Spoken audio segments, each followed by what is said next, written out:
pretty serious. Who's that? Ken. Uh-oh. Hey, everybody. Welcome to Mid America Dirt. I'm Skip, and I am super, super excited to be joined by Mr. Wendell Wallace of Batesville, Arkansas, Dirt Late Model Hall of Famer. How are you doing today, sir? Doing great. Glad to be on the show.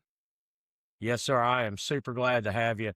Um, man, I grew up watching you um, tear it up around these tracks, Batesville, West Plains, flipping.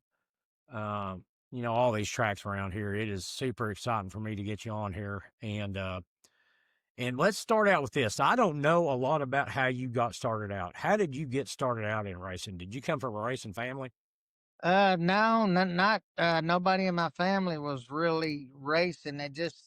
I grew up and started racing go-karts and just fell in love with that part of it. And from there on, I just decided that's what I wanted to do, as a career or whatever, and just try to race. And I just loved the challenges of it, and race that started out like saying the carts and then moved up a little bit from there.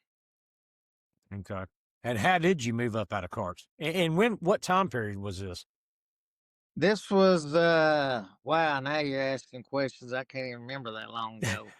But I was probably 18 years old when I was 17, 18. Uh I raced carts a few years before that, but when I was 20, we got our first a six-cylinder car in Centerville, and we run that a little bit, and then stayed in that for about a year, and then I got the opportunity. My uncle come on board and help me out, and we went together, and or me and our family, and I got a late model there, and we started racing that from that.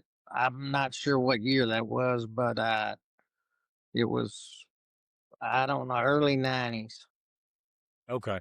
Now, are you from Batesville? Is that where you were born Uh, and raised? no, I'm originally from Greenbrier, Oh, Arkansas, okay. down there. Okay. With kind of grew up around racing out of there for a little while when I was just graduated school. Okay. Now, was Centerville home track for you back then? Uh, well, there in El Paso, and we raced a little bit of El Paso, and that racetrack is not there now. That's I heard uh that. stuff. So that's where we basically started, was El Paso and Centerville mainly. Yeah, how did you come up from that into the late malls? When did you so in the early '90s you started in the late malls? Yeah, I think that's when it was. I I just got to drive for a couple different people. Actually, me and my uncle, we kind of blew up everything we had, and the motors, was expensive back then. I got a chance to drive for a couple other people back in that time. Uh, I'd have to go through and think who I started driving for. Jim Taylor, he lived around Cabot, drove his car some, and then I actually got to drive a car for Joe Garrison there a time or two, and it just went on from there, and different people. Okay. So were you in a GRT before you got into Shaw? Because you're pretty big with Shaw cars there, I think. Yes, Back yes. when. No, I had a Shaw car when I started. That was actually, it was an old we'd bought a Wayne Brooks car. He used to race for I think that guy's name was Juan Ponch, and it's been years and years ago, and That we name sounds familiar. bought that whole operation out with Juan's hauler and the race car and everything. I think like for $15,000, and we had a whole racing deal there. So started out basically with that and the Shaw car there, and that's what we wound up racing quite a bit, around the house with around uh, Centerville and El Paso area and BB, and just some local racing. Yeah. Okay. Um, I watched, and I want to ask you about this. This is kind of jumping off topic, but I want to ask you about it before I forget about it. Um, I watched I think it was on YouTube or something. I watched a race at Joplin 66. Dale McDowell was there with you, and racing a car almost exactly like yours. Now I don't know if it was a Have a Tampa or what kind of race it was, but I wanted to ask you about that. Was that your car, or were you guys racing for somebody else? We was actually teammates back in that time. We was racing for OJ Monday. He owned the cars and Okay, things like that, and yeah, both cars. We was teammates probably for 4 or 5 years, I think, or whatever, okay, racing okay, together. And they had their cars at their shop, and we had cars in Arkansas. okay. All right. I wanted to ask you about that before I'm getting old. I gotta keep ask some questions where I can think about them. uh, so Ken Essery wanted me to ask you a question. I'm going to ask you this. Uh, he said that it, it- you got disqualified a lot. He said this is what he said. He said Wendell got disqualified a lot for being light. He said he went to Granite City one time and got disqualified for being 200 to 300 pounds too light. Do you remember that? Now I don't know. I did get disqualified a few times for being too light, and that was stupid. I look back at it on my part, but I'm not sure about 200 or 300 pounds light. That's what he said. That He said you were 200 to 300 pounds too light. but no, I don't know if it was that much because I think I was a little chubby back then. I probably couldn't get that light. So still am. But anyway, uh, I was guilty of running too close on the edge, and I've had Mooney. He about fired me a time or two when I got won a race at West Plains and in his car, and we wound up a little bit light. So anyway, yeah, I've lost a few races for being light. How does that happen, Wendell? I mean, for I, people who I, don't know. we just burn more fuel than we think. And back then, growing Okay. up, I always thought, the less weight we could cut it as close as possible there. And you always try to pick up a little bit of mud if the racetrack's got a little mud at the end of the race. And sometimes it ain't there, and then you burn more fuel than you really think you do. But back to Ken Estry's story, if I was 200 pounds light, I don't know what happened there. Somebody miscalculated, but I don't know. It very well could have been. So if I was 200 pounds light, I might have been trying to get by on something. I hear you. Another thing is, I was running around with Bill Fry end of last week, and they were talking about a race over at Fayetteville, and they called it the Foggy 35. Do you remember that race? Yes, I remember it very well. They said did you win that race? Yes, I won that race, and I think Larry Phillips runs second. And there I'm was some not kind of sure. fight or something. Some kind of fight, I guess, with maybe Mooneyham and somebody with the track, and they stopped the race because of it. Yeah, yeah. Actually, we was racing, and it was cool that night. That's the first time I've ever been fogged out, and you couldn't race. I mean, the middle of the race, or we was however many laps into it, wasn't maybe 30 laps into it or something. And we had a caution, and then the fog started setting in, and man, it just set in and wouldn't lift, and so they said, well, we're going to call it or something like that, and I said, well, that's all right with me. I'm leading, what I'm saying. But anyway, yeah, they wound up. I figured they would cut the purse or something, but whoever on the racetrack, they said, no, we're not cutting nothing. Said we're calling it a full race, and that was it. So we got fogged Okay. out, and then we got the win. Yeah, that's awesome. That's awesome. Now, do you remember a race, MLRA race or something where there was a fight over there at Fayetteville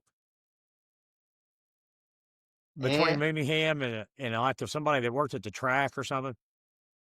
No, I don't remember that. Boy, you're asking me a long questions a long time I ago. know. I couldn't Uh, remember it. I can tell you that right now. but no, I don't know who's all involved in that deal. Okay. Okay. Um, How many feature races? I tried to find out today, and I couldn't get the information. Do you know how many feature races you've won in your career? No, I do not. I mean, and that's sad to say because I know guys, I don't know how people keep up with that because when you start racing, back a long time ago, that's just something I just felt like I never kept up with for sure and didn't jot a win down or a heat race win. And I ain't real good with doing notes and things like that. But I would not have a clue to, at one time to tell you what races, how many I've won. Do you have an idea, like a ballpark estimate or ballpark? Probably between 20 and I don't know, and 500, Got to be 600. more than I that. don't, I don't Yeah, even it's know. got to be.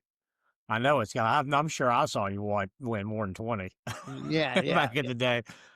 I'm sure I did.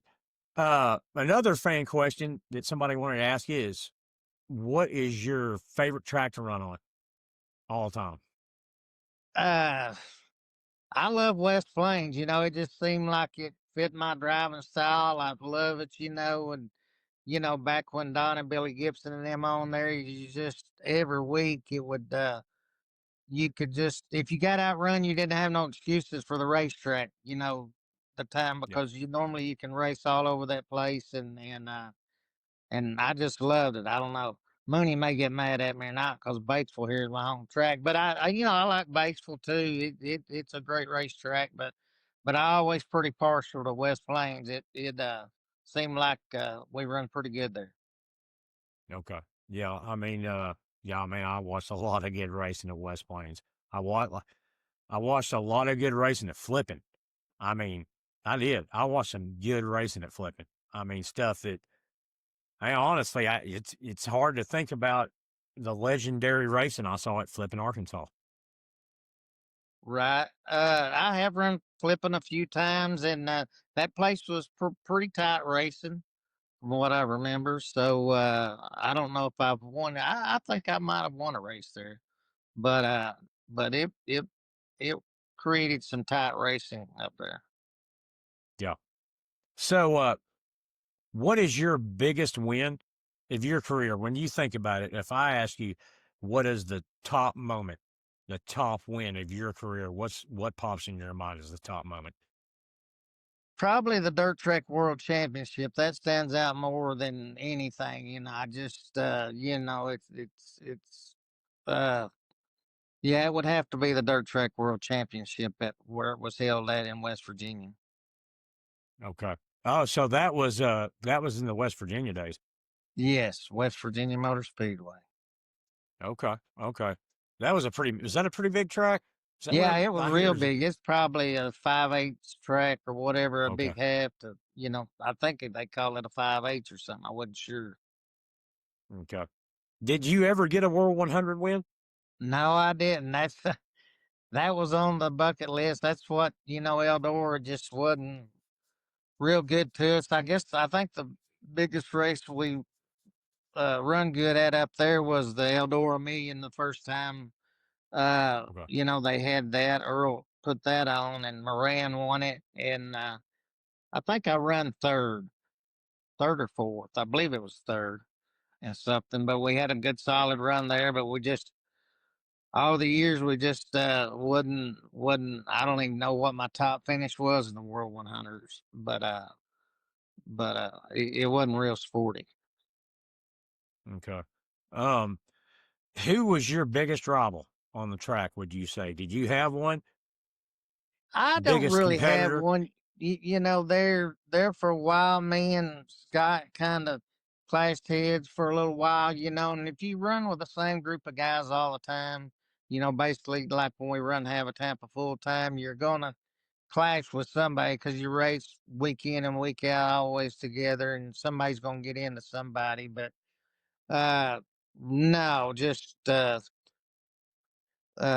there's a lot of rivals went on between us local people around here because like I said we race together all the time and somebody's gonna get into somebody and me and Bill Fry were good friends today or whatever and had no beef but sometimes we was hard nosed racers both of us together we've had our arguments too. So, Yeah. but that's all in the past, and that's just how much fire everybody's got in them to try to win. Yeah. A lot on the line, isn't there? In that stuff. Yes. Yep.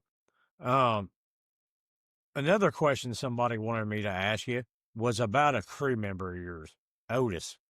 Somebody wanted to know what Otis was up to these days and how he's doing. He's actually racing cars. I seen him uh right at the end of last year or whatever. He was no, it was no, I take that back. I seen him a month ago out here. We was running a modified over in Harrisburg, Arkansas, at a special, and he was over there, and he's uh he's something now. He started doing that, but I would call him the world's fastest black man on dirt, like that. But I don't know if Wendell Scott back in the day was faster than him or not. But Otis says he's pretty fast. He was like a longtime crew member of yours. Yeah, yeah. He went to quite a few races with us and worked with us for I don't know how many years, off and on, and just he was some good help back in the day. Okay. Larry Shaw wanted me to ask you about a fire suit. Oh, He says I've you got it somewhere he here says on you the got a shelf. fire suit that's supposed to come over to him. He said you know what I was talking about when I asked you. So Yeah, yeah, yeah, yeah. I got it. Actually, if you come down here, we'll probably take it over there. Some may stop by, get it, take it over there, and make him happy. He's been going to hang that up. that's what he said. That's what he said. I've got uh Bill Fry said the questions that he would ask, I probably shouldn't. So I'm not going to ask any questions from Well, him. no, uh, Let me get on here and let me get some of these comments real quick because I'm going to ask these because I mean this is a big deal. I mean I'm a fan podcast, and for fans to be able to ask you questions, um, it's a big deal. So John Mitchell, sure you know who John Mitchell is. yes. Uh, Ask him if he could spot me $100 if he has my wallet on him. He knows I I'm don't know what broke that all the means. time. Every time I see him or whatever. That brings up the next question from Greg Deathridge. Is he still telling everybody he's broke? Well, yeah, Greg. Boy, speaking about that, I need my Deathridge opticians on right now. My glasses, whatever, where I can see. Ah, But I got mine too. but no, I don't do that. I just everybody knows I broke. Really, I guess it just in today's time, you just do enough to get by. Yeah, I understand that. I really do. Uh, Chris Sullivan wants to know who is a better horse player, Hootie or you? I It don't know would what have that to means. be. It would have to be my dad because cause I ain't worth shoot at it or whatever like that. And I know he's better than Pick. Pick would give him or Chris would give him the nickname Hot Pick, and he's terrible too. Every time we go to Oakland or something, everybody leaves out there broke. I got you. I got you. Uh, Lori Muskrat wants to know who's your favorite crew chief, and did you ever learn to talk Australian? No, I never did learn to talk Australian, and Lord be my favorite crew chief. I mean, I love watching her too race the years that where everybody got to race together and do that. There's something about seeing a woman, work as Yeah. hard as she does, and they still go at it pretty good. Is what I hear. So Yeah, they're that's still that. racing like street stocks and stuff, I You, think, aren't they? you right, right, and that's good to hear. I keep up with her on Facebook, something like that, and how they're doing and things, and it's great to hear from them people. Tracy McFarland. I don't know if you know who that is or not. wants to know, is Jack Sullivan really your brother? No, I promise you, he's no kin to me.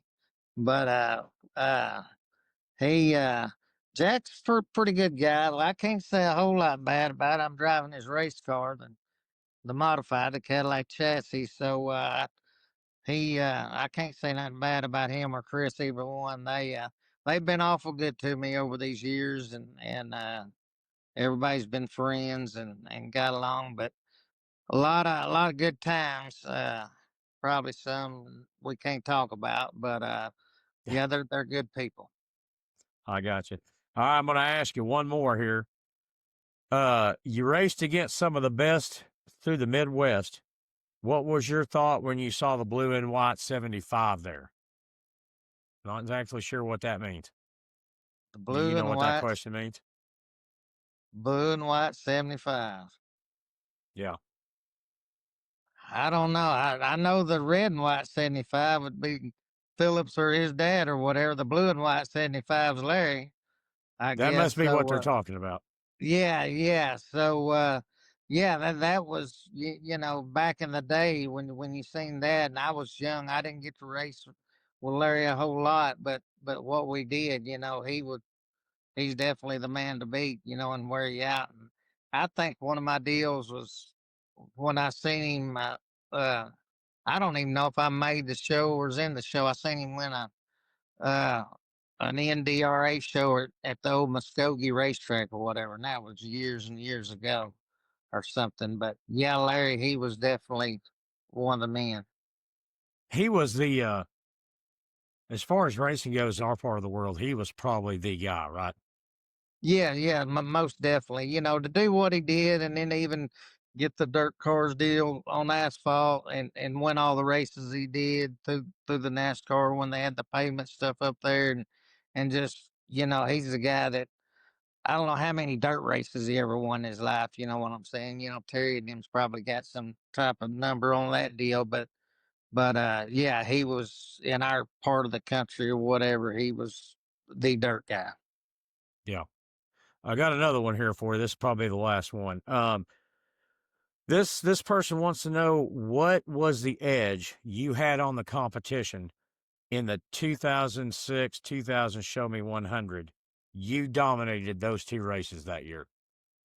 I guess they want to know what your edge was those 2 years that you show me, 2006 I and don't, 7. I don't know, or just the combination that we had up there with our cars and Joe and the GRT cars. They just fit that place real good, and actually I did uh I couldn't say it was shocks. We won it in 2006 with one set of shocks, and then we changed shock brands the next year whenever, and we won it with them shocks. So yeah, that stirred up a little stink between some shock people. But anyway, it was I don't know, it just fit my driving style. I love that place. And when you got a good attitude when you go up there and you know what kind of racetrack you're gonna have pretty much come feature time or whatever. And it just I just love that place, and our race cars seem to go around pretty good up there.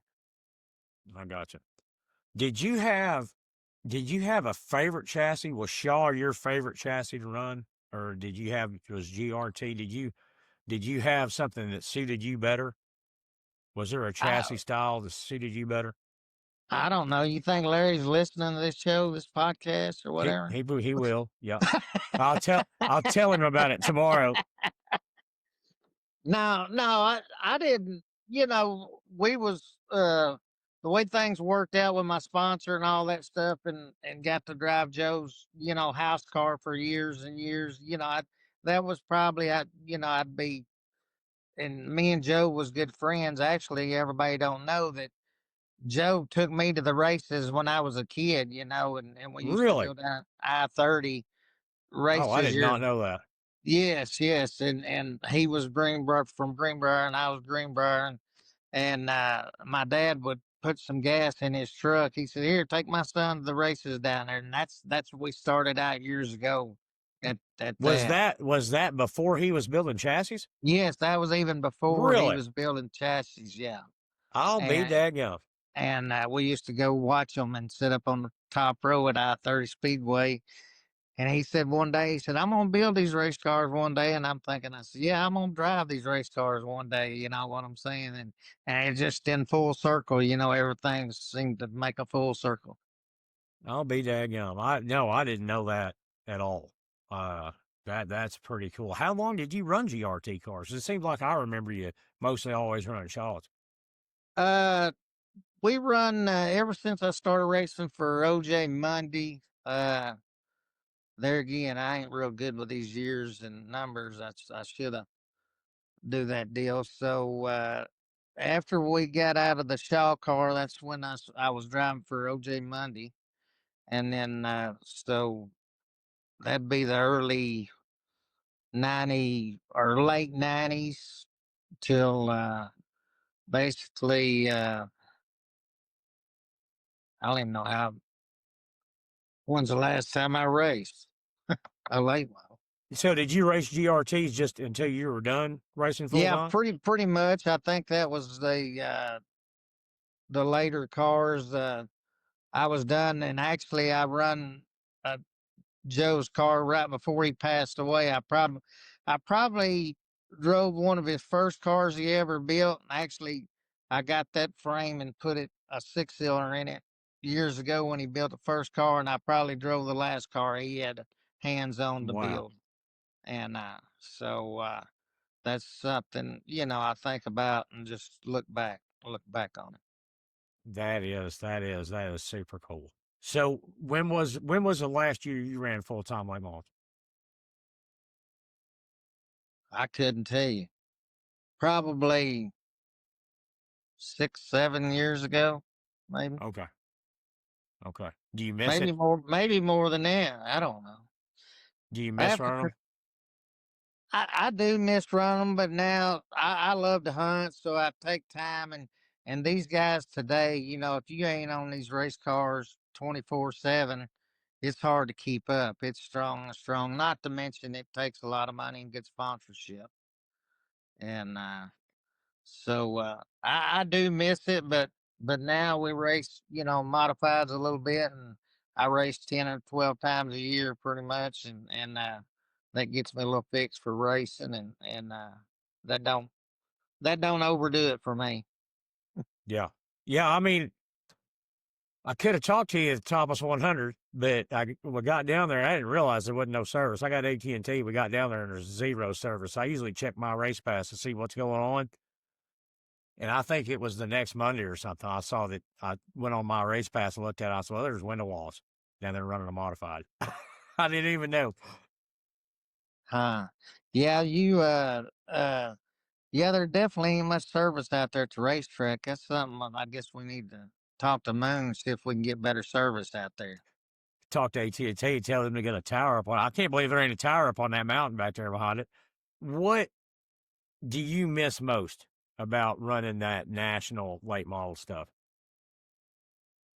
Uh, Nothing really. It's when we was doing it, we was a little younger, and that's all I knew or whatever. And I love to travel and the miles, but you just put on a lot of miles on your everything. It just wears you down in time, and I can't hardly drive. I know we could race in South Carolina on Saturday night at midnight and be loaded up and drive back home. It's 12 hours. We'd be back here at 12 or 1 the next day, and that's kind of crazy. But really, when you're racing, by Sunday's the only day we had off or whatever. And so you try to get back home, drive, all night to get back home, sleep a few hours, and do whatever you did on a Sunday, and try to get started back washing and doing everything on Monday and get ready to head out again on Thursday. Yeah. And so I mean, that's just how life was. I mean, that's how life is for a national driver, right? You're just, I mean, what, you're home Monday, maybe through Wednesday, gone the rest of the time. Yeah. I mean, is that kind of how life is? Yeah, and that's how it was. And there's streaks if you get to racing up north, and you liable to be going away from home for like 3 weeks at a time, on a couple different deals to make a northern swing or whatever, and them guys still do that today, and we only had probably two full time crew guys. One of them, Todd Mosier. He was my guy that just went day in day out when I started. Pretty much, and crewed everything, kept everything going, and him, Joe, and so uh. Boy, I owe a lot to him. That's the thing about it. Them guys behind the scenes, they keep everything going, and he was a dedicated worker. When you went on them long spells like that, like you said up north and stuff, did you park it or camp at buddies' houses up that lived up that way, or how'd that work? Yeah, usually, and then we had our teammates Dale and them. They was in Tennessee. If we'd get up through that area, we'd stay with them and camp out. But you get your traveling buddies that you go to races and park somewhere together, and then take off, and you land up in a Walmart parking lot somewhere for a day or so, and go eat and restock the truck and food and things like that. But then that's it. But yeah, you're lucky if you had somebody you could travel with pretty good just to break the monotony up. Okay. So let me ask you this question for people out there watching. If they don't know anything about dirt track racing, or maybe they haven't gone in a long time, what can you tell them about it that would make them maybe get out to a dirt track and check it out and watch some dirt track racing? Well, it just it would get in their blood. I guarantee you, if they go watch it. Everybody's probably seen a little NASCAR racing on TV or something, and that stuff is just like boring. And I think you see it now with the late model stuff getting on TV. I think it's took a big rating, so some big numbers over NASCAR. Really, I feel like, and it's just more people's getting involved in it, and it's more family oriented. That people can take their whole family to a racetrack, and the kids love it, and everybody loves it, and you don't get all dirty and nasty, except maybe a couple of them tracks you might get dirty and nasty, but that's part of dirt racing. People love it. Yeah. Yeah, 100%, Wendell, 100%. Now, before I let you go, you want to shout out anybody while you're on here? I know I asked drivers this. You got any sponsors you want to shout out? Do you have anybody you want to shout out before we get off here? I just Well, if I go to naming names, I know I'll forget somebody. I wasn't ready for all I this, know but it's always but a no, the people concern. that's helped me and stood behind me for years, like Raymond Merrill with Merrill Bonding. Uh, he's been a great supporter all the years, most of my whole career, and drove a race car too of mine. But anyway, Jack and Chris, now that I raced the modified for them and stuff, and I appreciate what they do. And Larry Shaw, Mooney Star. I started racing with Mooney years and years ago, and we raced quite a bit together when we got started. And just everybody that's been part of my program through my career. I just thank everybody. Okay. How's hunting season gone so far this year? Are you pleased with it so far? I ain't real pleased with it, but somebody once told me, uh, uh let's see, how they put that? Said a bad day's hunting. Is better than a good day at work or whatever. So I kind of look at it like that. So I don't know. It'll get better. I'm waiting the weather to get colder or whatever, and it seems like things are to turn around. Yeah. I don't know if I mean I don't know. It got we got one cold spell there, and it's kind of warmed back up, but I guess the weather's going to change. Maybe I think I saw after Thanksgiving, maybe the Little Rock people talking about it getting a Yeah, cool down coming this way. I think we're supposed to get some rain maybe next week or something, and hopefully it'll cool down a little bit. And if not, I'm about ready to head north. I got some buddies that hunt up north a little bit, and hopefully I can go up there and hunt here in a few weeks, and get a little bit of cold weather up there, hopefully. Yes, sir. Well, Mr. Wallace, man, I appreciate you coming on here. It was super good talking to you, and hopefully we can do it again. I know me and you have talked, and some other guys have talked about something maybe, doing something else here at some point. But I wanted to get you on here and talk to you, and I do. I appreciate you coming on. Thanks. I enjoyed it, and hopefully I'll be more prepared next time or whatever. But anyway, yeah, it was good to be on here, and just uh, hopefully we get all these young kids and everybody involved in racing, and it'll keep on going on down the line. Yes, sir. I don't want to see any more of these dirt tracks closed down. I like to see them all filled up. No, that's correct, correct, and the TV stuff now with these racetracks and the way a lot of people are doing it now, and they're getting a lot of TV podcasts and things, and I think that's good for the sport too. But there again, some of the racetrack it looks like there's less crowds there, but a lot of people are watching this stuff on their TV at home. Yeah, yeah. I don't know. I don't know what the solution is to that. It's something I've been thinking about, and I don't know.